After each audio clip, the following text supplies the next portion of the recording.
Varanasi cinema ఈవెంట్లో రాజమౌళి చేసిన వ్యాఖ్యలు దుమారం రేపుతున్నాయి. ఆయన చేసిన వ్యాఖ్యల మీద భిన్నాభిప్రాయాలు వ్యక్తం అవుతూనే ఉన్నాయి.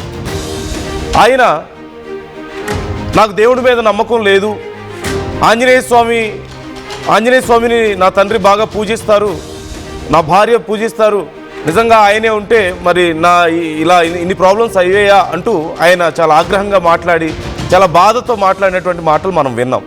అయితే ఇప్పుడు ఈ వ్యాఖ్యల పట్ల చాలామంది అభ్యంతరం వ్యక్తం చేస్తున్నారు. రాష్ట్రీయ వానర్ సేన ఇప్పటికే ఈ విషయం మీద కంప్లైంట్ చేయడం మనం చూసాం. అయితే రాజమౌళి చేసిన వ్యాఖ్యల మీద చాలామంది చాలా రకాల అభిప్రాయాలు, కొంతమంది ఆయనకు మద్దతు ఇస్తున్న వాళ్ళు నిన్న ఆర్టీవీ చేసినటువంటి డిబేట్కి సంబంధించి చాలామంది కామెంట్ చేశారు, లేదంటే చాలామంది కాల్స్ చేశారు. ఆ సమయంలో కూడా ఎంతోమంది రాజమౌళికి సపోర్ట్గా మాట్లాడిన వాళ్ళు ఉన్నారు. అలాగే చాలామంది ఆయన చేసిన వ్యాఖ్యల్ని తప్పుపడుతున్న వాళ్ళు కూడా లేకపోలేదు. దేవుడి మీద నమ్మకం లేనప్పుడు మరి హిందూ దేవుళ్ళ మీద సినిమాలు ఎందుకు తీస్తారు అంటే, డబ్బులు సంపాదించుకోవడానికే సినిమాలు తీస్తారా దేవుళ్ళ మీద మీకు నమ్మకం మాత్రం ఉండదా అని, లేదంటే కొన్ని హిడెన్ ఎజెండాస్ ఉన్నాయని కూడా మాట్లాడుతున్నారు వానర్ సేన నుంచి నిన్న మనం విన్నాం.